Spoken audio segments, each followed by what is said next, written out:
Manaz asked me to contextualize the session, not just to introduce and moderate, especially since we're now down to 2 speakers on this panel. We could take a little time doing that. I want to expand a little bit on Manaz's remark about the brilliance of the people who are speaking here, and particularly remark on something we say about those of us who are Catholic women. We call ourselves the best and the brightest of the bad girls.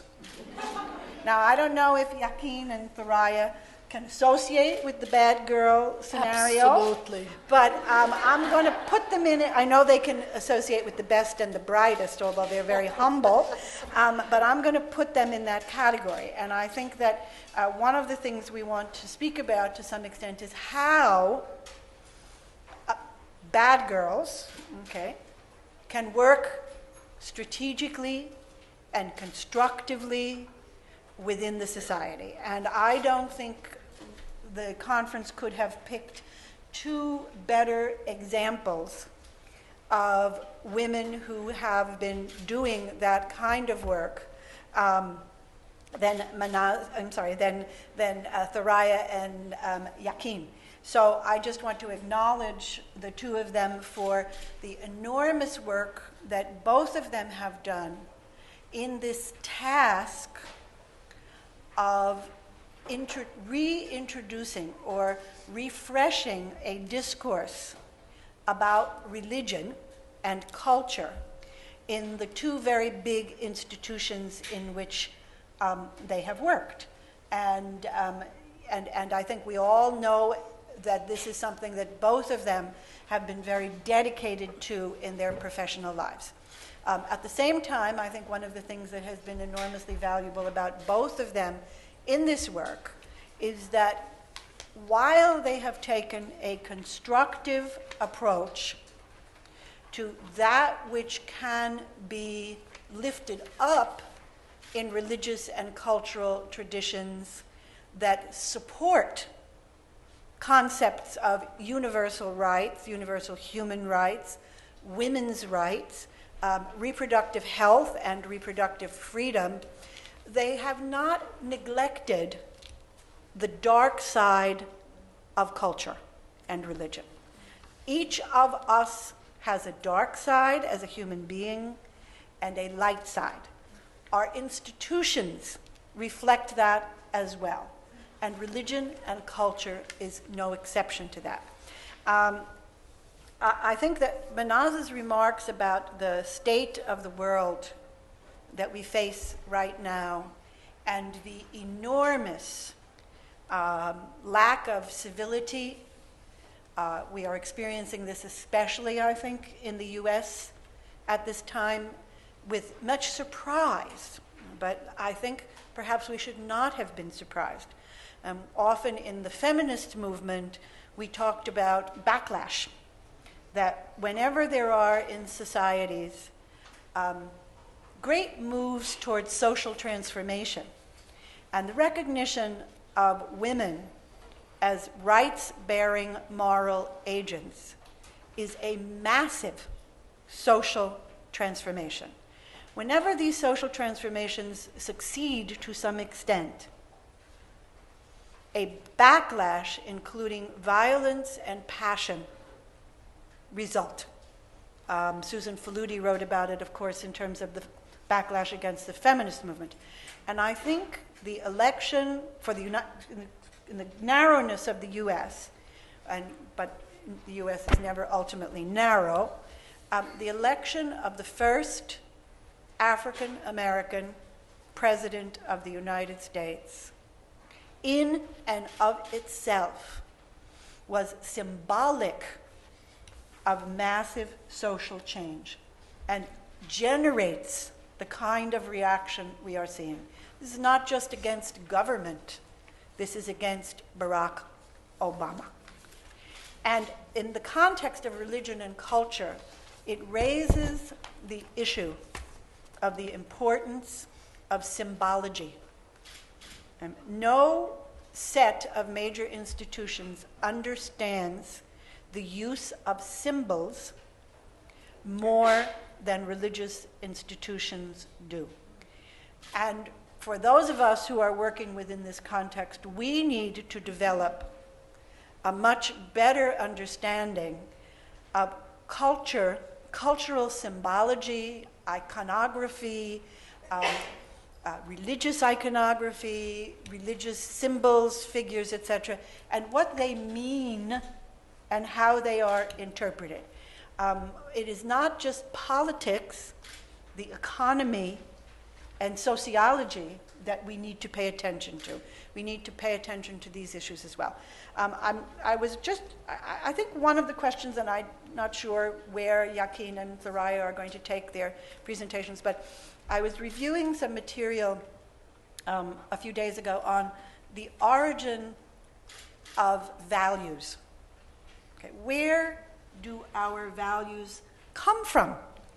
You know, we all have these values, and to some of us, some of them seem self-evident. You know, well, we just know we're for peace and love. Well, where did the idea come that peace was a good thing? You know, this is not, you know, and there's a whole, you know, if you look through the history of the study of values, you see that there is no uniformity on this question of where values come from. So when we talk about human rights, with rights having a relationship to values, understanding the contested, unknown origins of why we think what is good is, what do we think is good, what do we think is wrong, what's right, what is wrong, what should we do, all of the tasks that are so close to the heart of each of us. This has changed over time. We have a belief that these values come from God, or gods, or ruling authorities. That's one set of beliefs that many in our world are still operating from. We have a Darwinian approach to value formation, which Manaz, in essence, was articulating, that values are the result of history, environment, culture, the evolution of the human person. You know, we now think about the fact that we're now looking at the moral life of babies. We're discovering that even 6-month-old babies, the research has been done, have a sense of what's good and what's bad. There are things they are attracted to and repulsed from based upon good action or bad action by the person with whom they see. There was a belief for some time that passion determined what our values were. What we felt determined our values. Then we get to Kant and others who believed that reason determined our values, that we as humans could know what is good and what is bad by our human reason and by looking at ourselves and saying, I would not like this, want this done to me, therefore I would not want to do this to others. So those, and this has never been resolved to this day, in which we have a universal consensus on the origin of values. And therefore we are going to have debates over the origin of human rights. Where do they rest and where do they come from? And the role that religion and culture plays in that is very important.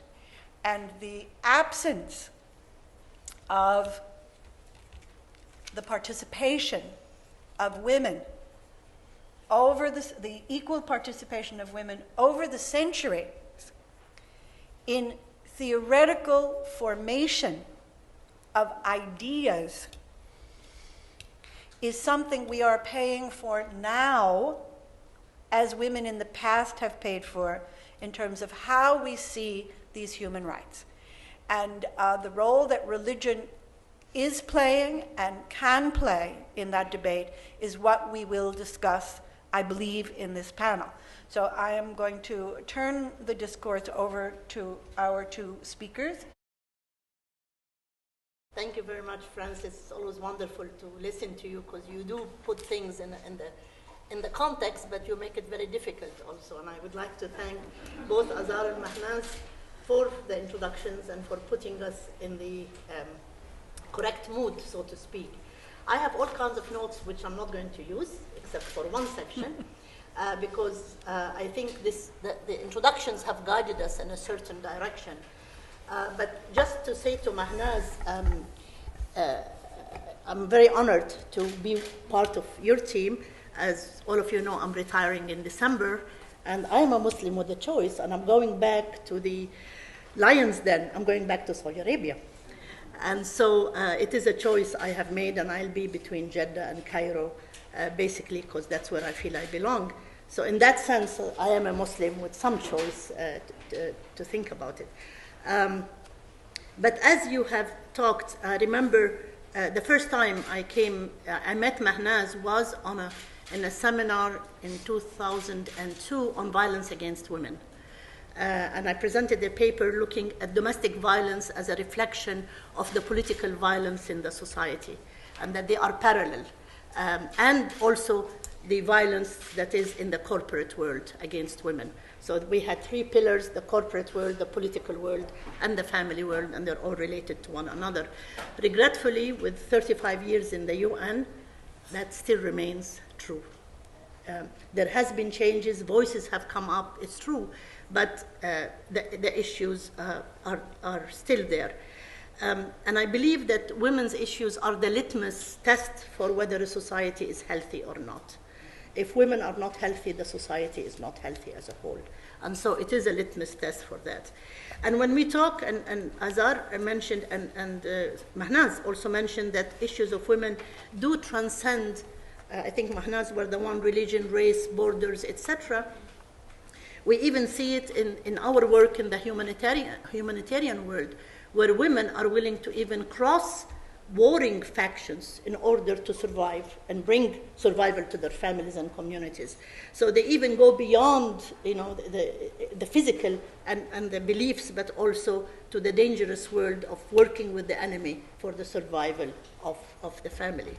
But here is the challenge. As we say that the issues of women transcend, and I'm going to add to the complexity that Francis said, yet the challenge is in the specificity of each culture and each context. So even though we say that women's issues are across ethnicity, borders, etc., the daily challenges are what we face every day in the interpretations of what culture is, what religion is, and what do they say. And therefore, we need to work at many different levels, the global movement of women, but also not only the national movement of women, but we have learned that without the community basis, something that the Women Learning Partnership does quite well, how do we get communities themselves to feel that they own this agenda? And I think this whole discussion about culture and religion, the bottom line is about ownership. Is it an agenda imposed from outside? Or is it something that people feel they want to change, and they are willing to change, and they move to change? And this is what we at the UN, and I have to use my UN experience, just struggle with. Yesterday we had the opening of the summit on the Millennium Development Goals, and the issue the social issues have risen up to the level of heads of states and head of governments. So it has become a political decision. There was a big panel on maternal education and health. And of course, maternal health, Millennium Development Goal number 5, we keep on repeating it's the one that hasn't moved at all, or very little. There is some movement, but not enough.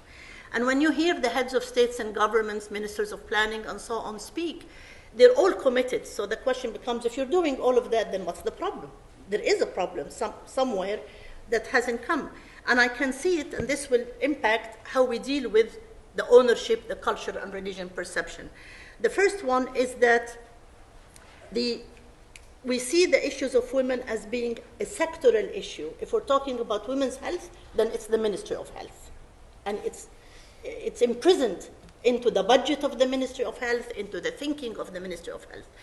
While it is really, and we keep on saying, the health of women is more than health.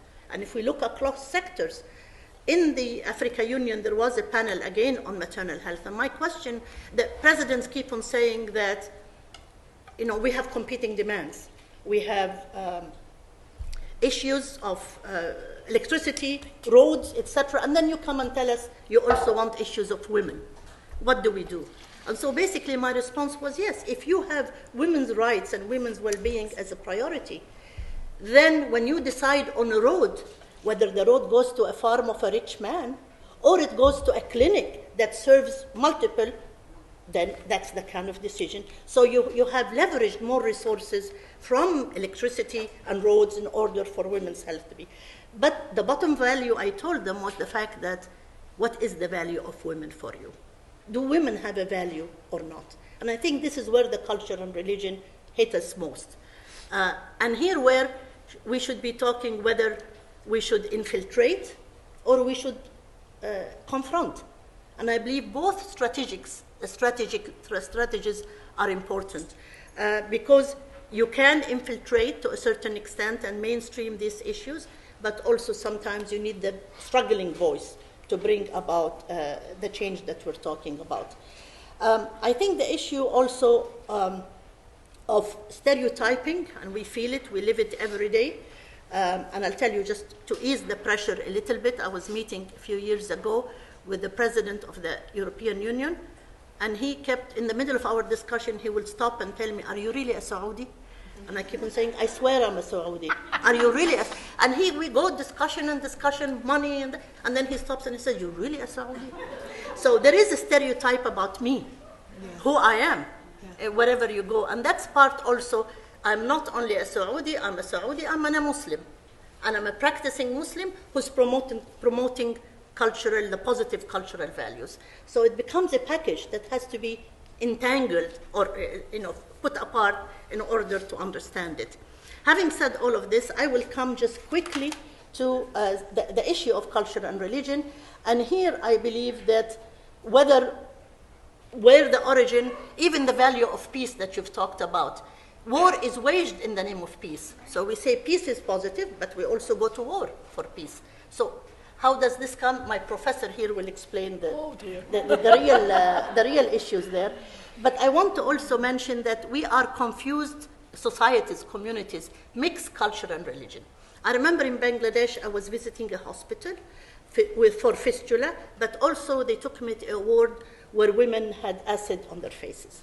And so I was talking to them and I was telling them why, what happened to you.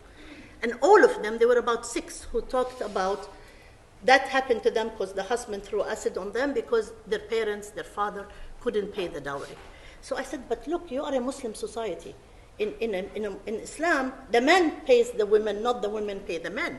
They said, oh yes, the men do pay a small amount, but they expect the women to pay the larger amount. So here you have a mix between Hindu practices and religious and put together. So I think also how do we define and between culture and religion that get mixed up, social practices and so on, needs also a definition.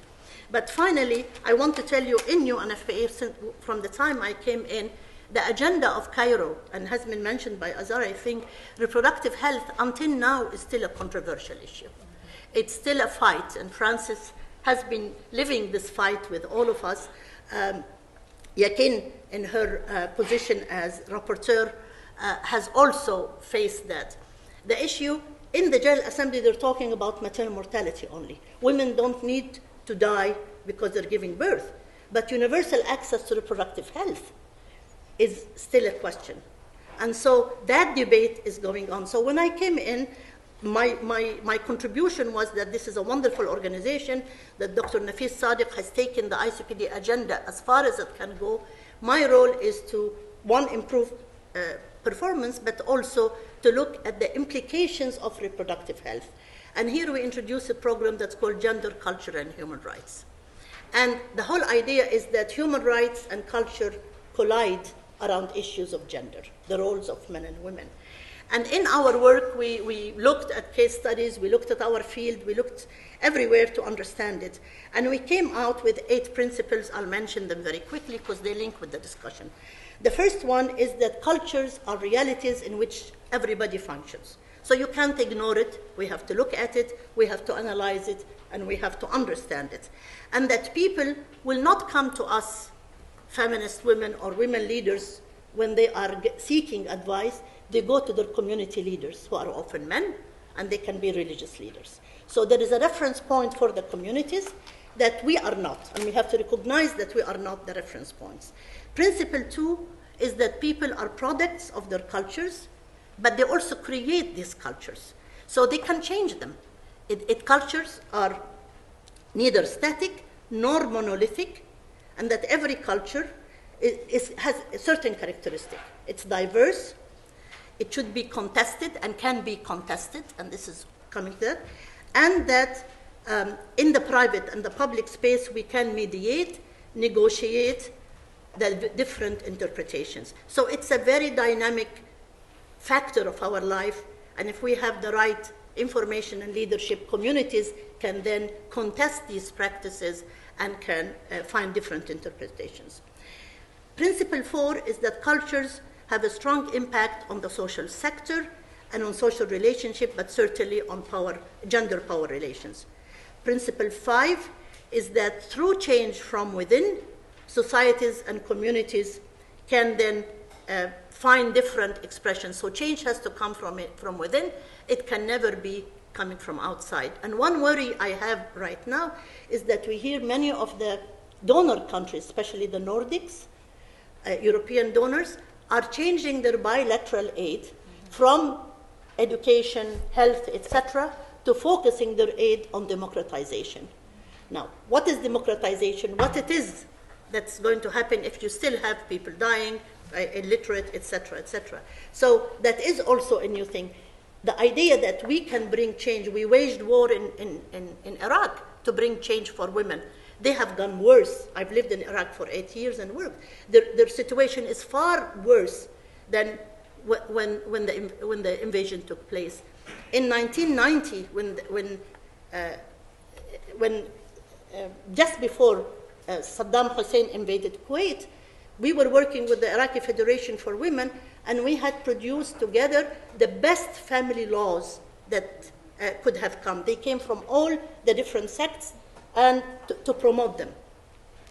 And there were the best labor laws. I remember there were 2 documents that were printed in thousands, so women can have copies of the new family laws and so on. What happened is that once the invasion took place, the new government took place, they went to the family laws of 1958. So all of that was erased, and women went back to a worse situation. So change cannot be imposed from outside. It has to be a process that is inside to take place. Number 6, principle 6, is that cultural independence and cultural diversity can be mediated in terms of human rights. And principle 7 is that cultures and genders share common, and religions share common denominators with universal standards. There are basic standards that are found in religions and cultures, such as the principle of human equality, compassion, and tolerance, if they are interpreted the right way, of course. And principle 8 is that human rights, and the question that Francis asked, where did human rights come from? The Declaration of Human Rights was basically formed, as you know, with mostly Western countries, and the developing countries were under colonization in the 40s. I think there was Pakistan there and a few others, and Eleanor Roosevelt, of course, was the leader there. But that agenda is being questioned, and it's being said that this is a Western agenda. It didn't come from us as developing countries. What needs to be done is to take that rights, the elements of, or the principles of human rights, and see how we can contextualize them into the context of the people, so they feel it is my right. When a woman does not die when she is giving birth, then her right to health is clear, and so on and so on. So we need to take those principles of human rights and see how we can fit them into the societies. Otherwise, the questioning that is continuing, that human rights are a Western paradigm that doesn't apply to us, will continue. And we need to use them to question the practices that are ongoing, and also to make them part of the context and the language, the symbols and so on. And you talked about symbology of the people themselves. So we need a transformational movement in terms of making human rights owned by the people, and not just words that are said in the UN summit that is taking place. I will stop here and you can go on. Thank you very much.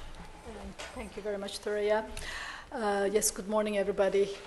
I think I will also abandon my notes. They're a mess anyway, and sort of reflect on some of the issues that have already been raised. I want to, before getting to the questions that Francis Kissling asked that set the tone of this panel, I want to even go one step behind or forward, whatever you want, however you want to perceive it, and ask, why are we talking about culture and religion at this point in history? After all, human experience is one of cultural experience. Take away the culture, and we are left with our animal being. So we have always been entrenched in culture. The very existence of or construction of human society has contributed culture to nature. So human experience and culture are inseparable.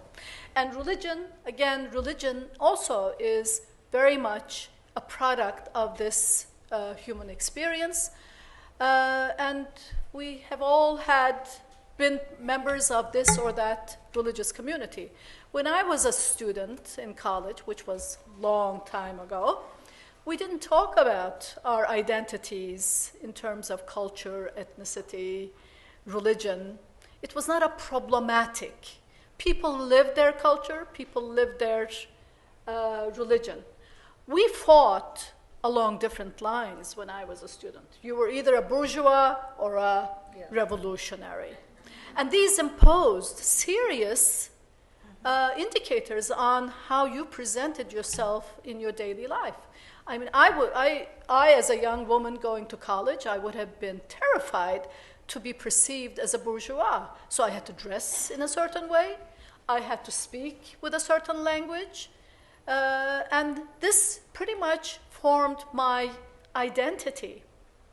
But today, we have forgotten about this formation of identity along mega ideologies. And today we are increasingly being put in a contestation which is culturally defined. So I'm defined by many as a Muslim woman. And I always wonder what that means. That's a very problematic conception for me. I am born a Muslim. I'm not a practicing Muslim, but I become very Muslim when I face discrimination, racism, and so forth. So you see, we are, in a way, being superimposed by adopting to these new forms of identity formation, which are based on culture and religion. So the world today is marked by difference along these lines, rather than difference along the mega ideologies that we shared or did not share during the Cold War era. So how did this all come about is a question that I think academics have been dealing with, and I certainly have been dealing with this as well. And Thoraya said that the professor will answer these questions. Well, I have to let you know that I have just submitted my resignation to my academic post.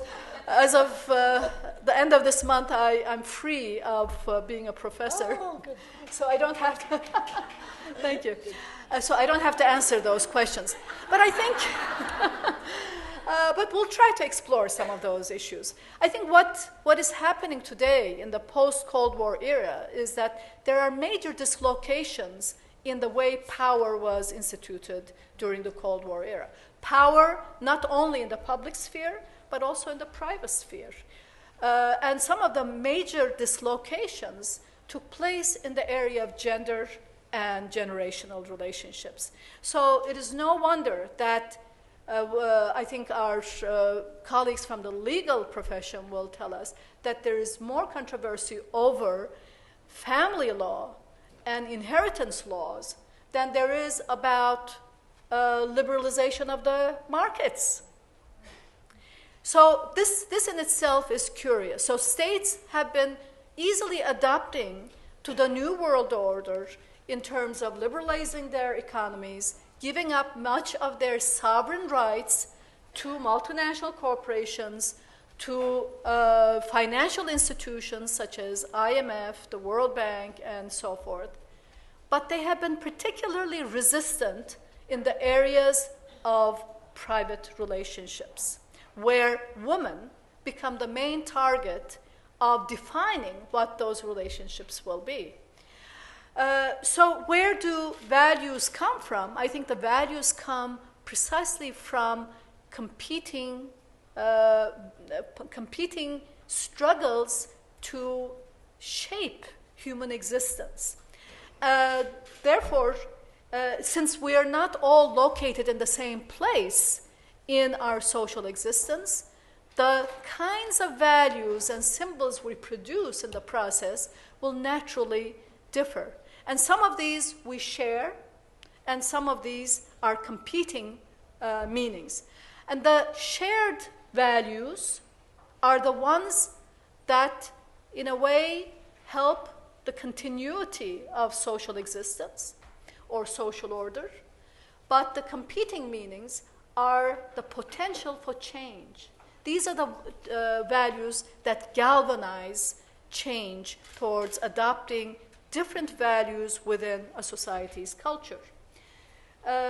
Continuity represents, in terms of my understanding, the culture of domination, and competing meanings represent the culture of protest. And how we protest, it differs depending upon the particular context we happen to be in. Our everyday lives is a constant mode of protest, not in the form of a revolution, but we're constantly negotiating our terms of existence within unequal power relations, whether it is between parents and children, or women and men, or citizens and the state. And today, of course, being in a transnational world, we have an additional layer of our struggle at the transnational level, where I think the states are forging their struggle back in New York now at the General Assembly Summit right now. And if you listen to what is being said there, it is very indicative of the kinds of problems we're facing in our own homes. There is a link between the values that are being promoted there and the values that are reproduced at home. So negotiation of values always result in adjustments in what we call culture. And most often, because these are not major ruptures in the continuation of the social order, we tend to be somewhat unaware of the serious changes that are actually taking place. But then there are more serious collective struggles where serious ruptures and changes in cultural values occur. Let me just refer to the concept of citizenship. Citizenship is the major building block of the nation-state system that prevailed in pretty much of the 20th century. It is being shaken today. The whole notion of citizenship is being reconfigured. But citizenship in the nation-state system was the media through which we negotiated our rights. As members of a sovereign nation-state, as a citizen, of a sovereign national state, we had certain rights that non-members did not have. And this value was not rooted in the history of human existence. It's a fairly alien concept to all cultures. But today we don't even think about this. Citizenship is a common value to almost all cultures, although what it means, how it's applied in different cultural settings is very different. But nonetheless, we all have citizenship. Some of us don't, and that's where there are ambiguities in the way power relations are structured at any point in history. But today, as I said, this common value of the nation-state model of the 20th century is already changing. Immigration and the rise of new modes of seeking rights, and now I'm referring to the human rights system, which of course started in 1948 with the adoption of the Declaration and all the conventions that followed. But the human rights system pretty much was in a stalemate during the Cold War system, where sovereign state system suppressed the rights struggles pretty much. It was the state who was supposed to give the rights, to protect the rights of its citizens. And it was, of course, the state delegated the male heads of households to protect the family members. But we know today that neither the patriarch nor the state did their job. As a matter of fact, they were the major violators of rights. So today, in the post-Cold War era, these tensions and competing values within the home, within patriarchal homes, or within patriarchal states, are finding new expression as transnational movements. And I think the women's movement has been one of the most effective and inclusive of the transnational movements. It has had contradictory trajectories. There have been ups and downs, and I think many of these will be discussed. And one of the major challenges that it is facing today is the issue of culture, because this is the only place where states can reestablish or hold on to their powers long gone in other spheres. So the culture talk has really become the language of those who hold power. But it's easy to say this, but in actual life, because we are all categorized into neat little cultures and religious orientations, we become part of the language of the oppressor. Sometimes we hold on to this language ourselves. So the women's movement, on the one hand, by recognizing their shared experience in oppression, were able to come together, linking local resistances with global movements, and as a result have achieved considerable transformation of the sort of Western and male-centered human rights language.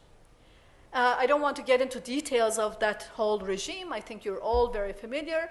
One of the, of course, turning points in this was the 1993 Vienna Conference, although we have the CEDAW Convention, which precedes it, but CEDAW still had a lot of the male yardsticks that feminists were fighting against. But in the 1993 Vienna Conference, by the acknowledgement of violence against women as a form of human rights violation, whole new arena opened for the women's struggle. Again, this was a very contradictory one.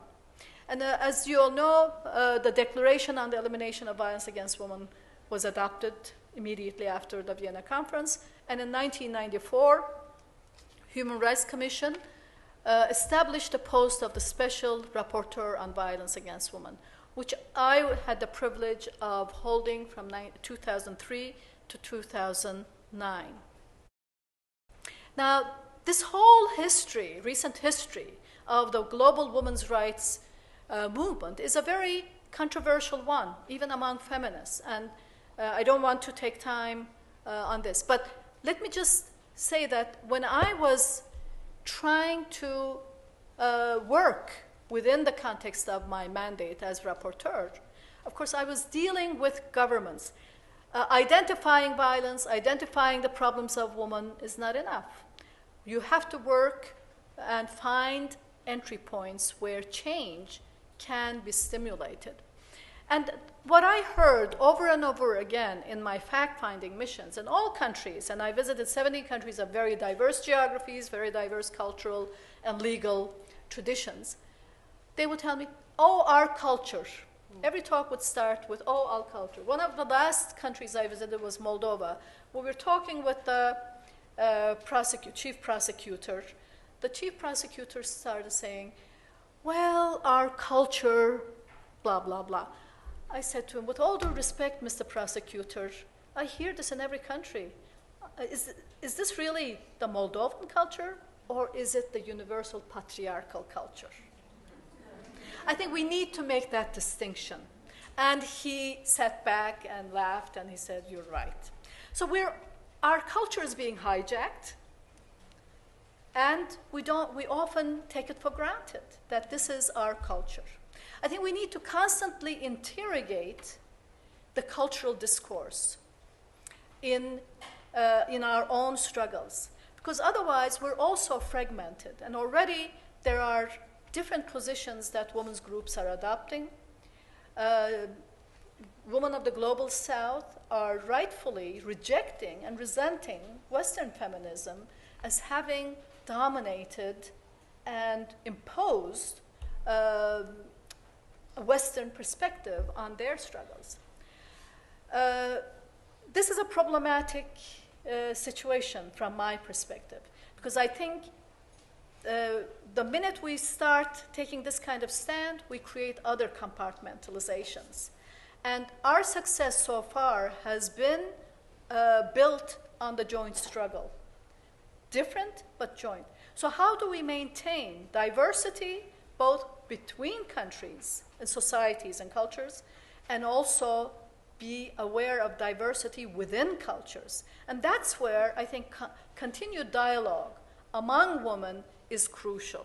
And in that sense, I very much appreciate the work done by WLP, because I think that's precisely what they're doing, without necessarily imposing a certain perspective. And it is through this kind of dialoguing and sharing of experiences that we can confront the very serious challenges ahead of us of imposition of the cultural discourse, but beyond that, the fundamentalist trends that have been severely politicizing and radicalizing difference of cultures and so forth. And I think some of these issues are going to be taken up in the next session. But let me just stop by saying that within this context of such dialogue across cultures, with all its limitations, I truly believe that the human rights framework provides immense opportunities that we as women have not yet fully exhausted to our advantage. I think we need to engage more with the human rights mechanisms and turn them to as powerful tools for our own struggles.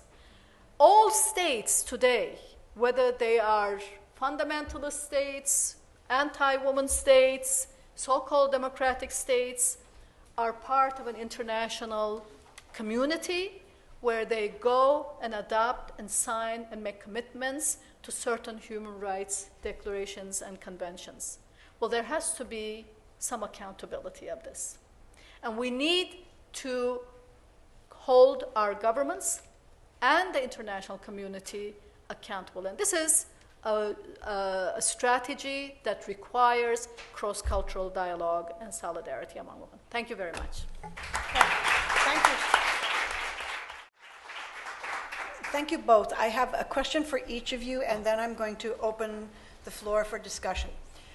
First of all, Yakin, I think your the value of fear is well represented in your presentation, because no one could ever accuse you of a bourgeois approach to these issues. You went right to power. Okay. Now, to return this to religion, I was looking at a chart the other day of the world's religions and who belonged to what religion. Roman Catholicism was number one. They had an increase recently in membership. Don't ask me where. Then, of course, Islam. And then Hinduism and secularity were tied. Now, this is something my eyes opened wide to realize that there are almost 1 billion people in the world who identify either as no religion, agnostic, or atheist. Agnostic and atheist is a small part of it, but no religion is a very big percentage of humanity. So now, what's the question here? The question here is, because we haven't really approached this yet, in terms of this competing struggle to shape human experience and human behavior, one of those struggles is between secularity and religion. And I wonder if you would like to comment on that, or if you would comment on that, whether you would like to or not. I have an easier question for you. Oh, this is a very tough one. Well, secularity and religion, again, I don't think this is a new struggle, because what religiosity means has, just like what cultural values meant, is a site of contestation. And alternative expressions were always suppressed. And in the course of history, the political mechanisms through which these alternative means of expressing your religiosity or your non-religiosity, I think, was ensured with the invention of secularism. So I definitely see secularism the result of the struggles of people wanting to be different, the diversity. And today, secularism is totally put on the shelf because we are now in the age of the so-called clash of civilizations, as Huntington said, which is an unfortunate terminology because I believe that the struggle is still the same underneath. You know, we're still struggling for between the haves and the have-nots. But it has taken the form of culture in expressing these differences. And of course, the 9/11 has merely given more momentum to this and made this whole clash of civilizations a self-fulfilling prophecy. So we have a new enemy today. It's Islam.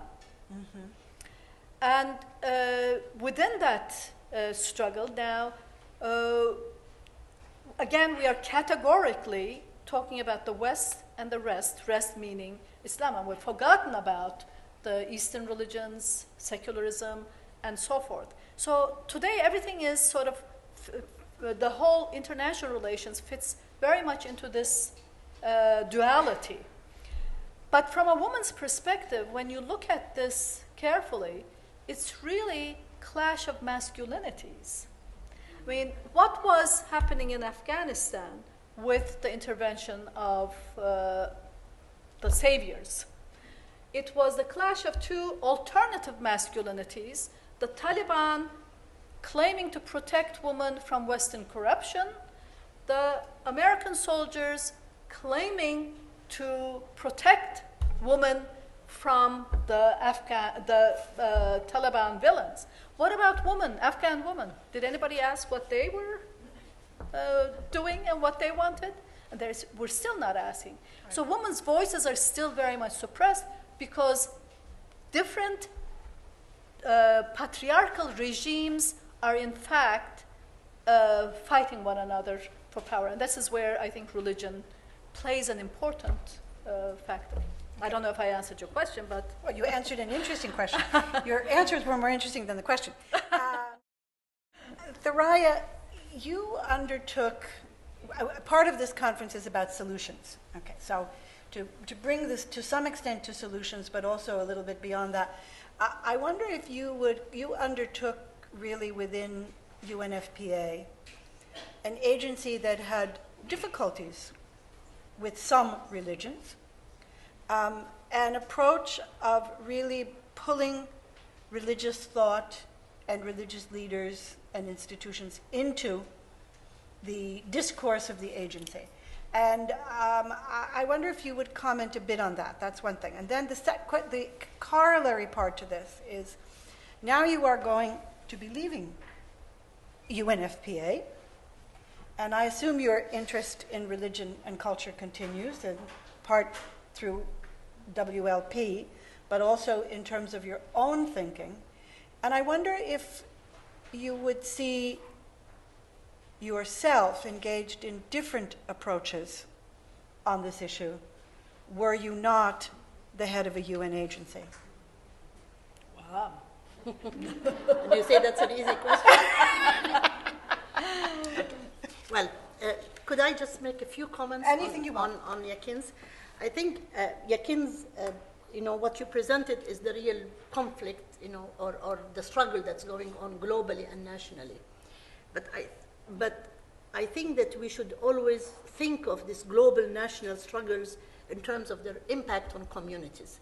Communities don't know human rights. And so how do we bring the human rights concept to people is the real challenge. Because as I said, even in the women's movement, they can be very active at the national level, but you go to communities and villages, and they don't exist there. And so our real struggle collectively is how to bring these concepts into communities. And to bring them into communities, we've got to talk their talk. We've got to understand what they're about. And then contest, negotiate, and come up with solutions. But also another point that you raised, and it's not only the dualities of the big powers, and you used Afghanistan as an example, and yes, women had a statement in the latest Afghan conference. They gave them space for a voice, but whether that voice will be articulated operationally is another issue. But again, many women movements are used to come in and express the votes or the voices of women, but it does not necessarily mean that will be adopted and taken in. But also, I'll give you an experience to explain. In Saudi Arabia during the first Gulf War, a group of 41 women decided to drive. I was in the country at that time. I was asked if I would drive, and I said no. And they based their argument for driving, the unwritten argument, was because the US was in Saudi Arabia and it would help in liberalizing. My assessment is you can't use a foreign presence in order to liberalize, to bring change into the communities it has. Anyway, they use lots of Sharia arguments, etc. What happens to them is that they were not protected by the power they thought will protect them. Okay, so that's the duality of the US power, is the fact that it promotes human rights, it wages war in Iraq in the name of women and human rights, but then it accepts governments that are not necessarily human rights governments. So the women's movement is further pressured and suppressed because of this major country, not promoting in practice everything that is being said. When I'm asked about it, sometimes I say that, and especially during the previous administration where the US has not funded UNFPA for 7 years, during that period, my answer was that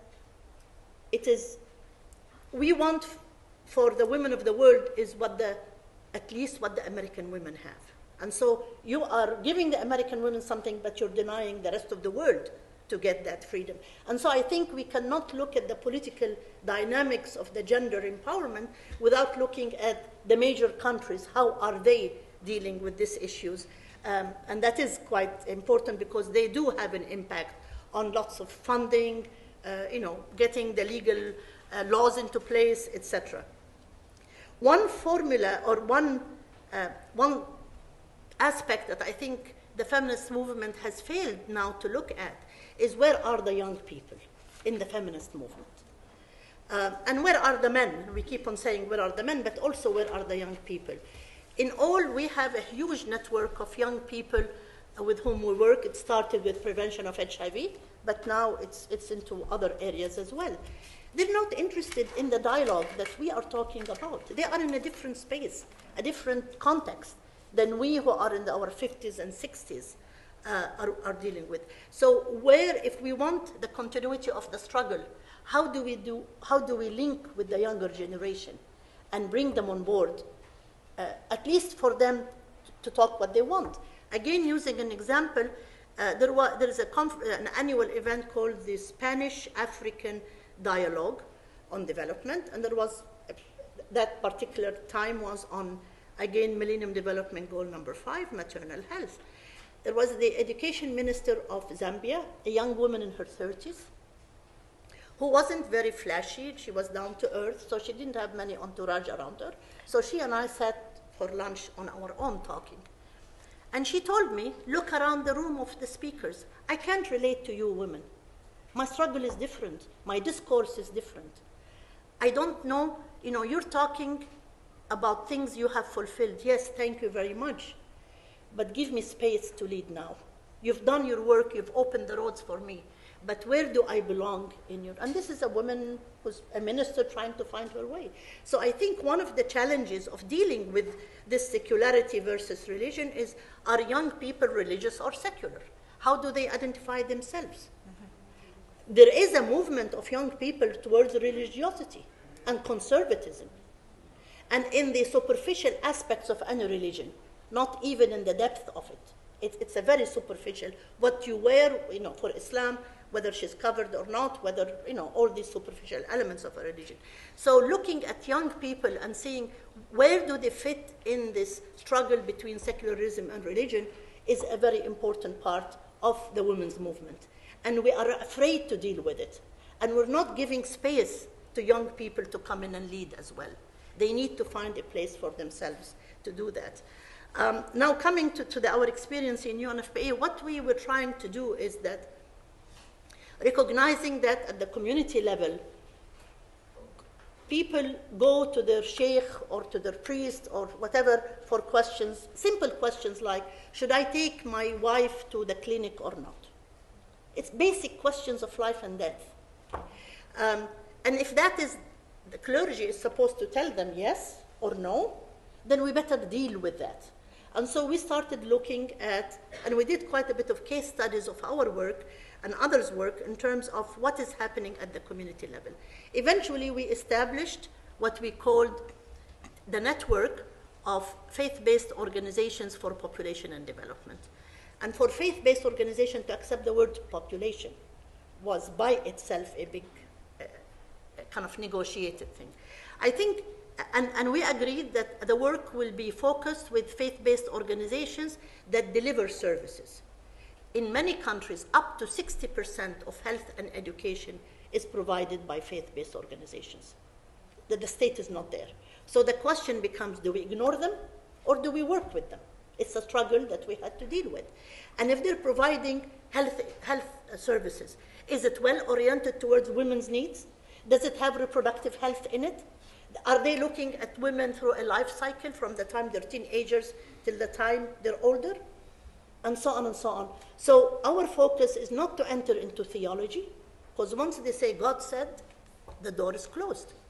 The focus is how do we improve the services that this 60% of health services being provided at the community, how do we improve it so at least the basic human rights of women not to die from preventable causes can be guaranteed.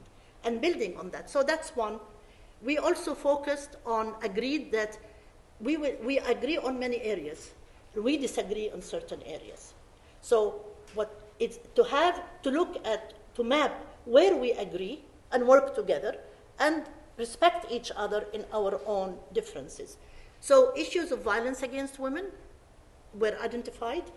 All issues of maternal health except abortion were identified, as well as prevention of HIV and so on. But even in prevention of HIV, we are dealing with young people sexuality, young people having sex outside of marriage. So how do you deal with religion like that? I'll give you an experience in Honduras. There was a network of the different Christian sects for prevention. It was the only network that was dealing with prevention. Faith-based like to deal with treatment and care and compassion, etc., but not prevention. Prevention puts the issues of gender and sexuality very much in the front. There are 3 interventions to prevent HIV. The first one is delaying the age of sex or abstinence that was promoted by the US as a choice, but also delaying the age of sexual beginning.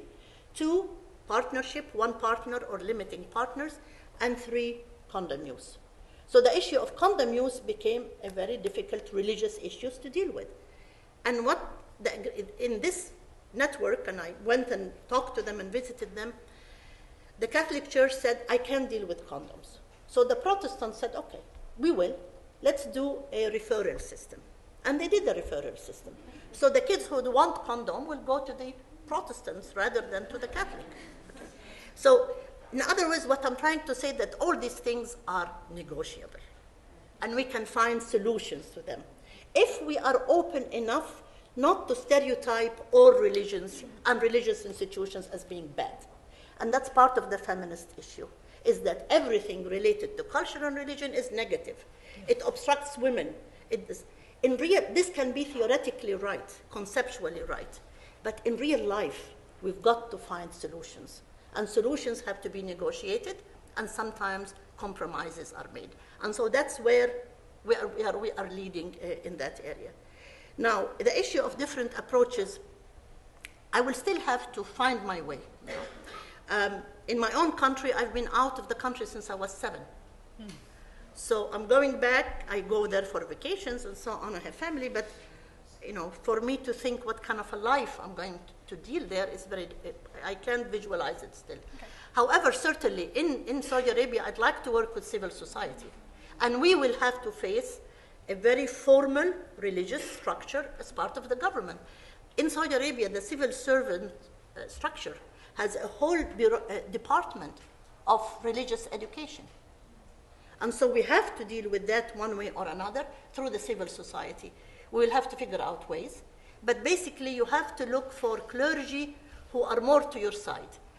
The very extreme, there is no need for dialogue. You don't dialogue when the doors are all closed. But you dialogue if there is a window. And so you start talking. So we'll have to see how we go through that. But I think what is worrying me most, and I think maybe Yakin will have the same worries, is that what we are seeing, not only in Islam, but also in other religions, this movement towards everything that is superficial. And leaving out the good aspects of faith, tolerance, comfort, relationships, etc. That's all being thrown out. And it's all about how do we hate the other and how do we stereotype the other. And here the women's movement is part of that. And I think the women's movement needs to jump over that, mature enough to be able to look at the various colors that are there and engage with these different colors.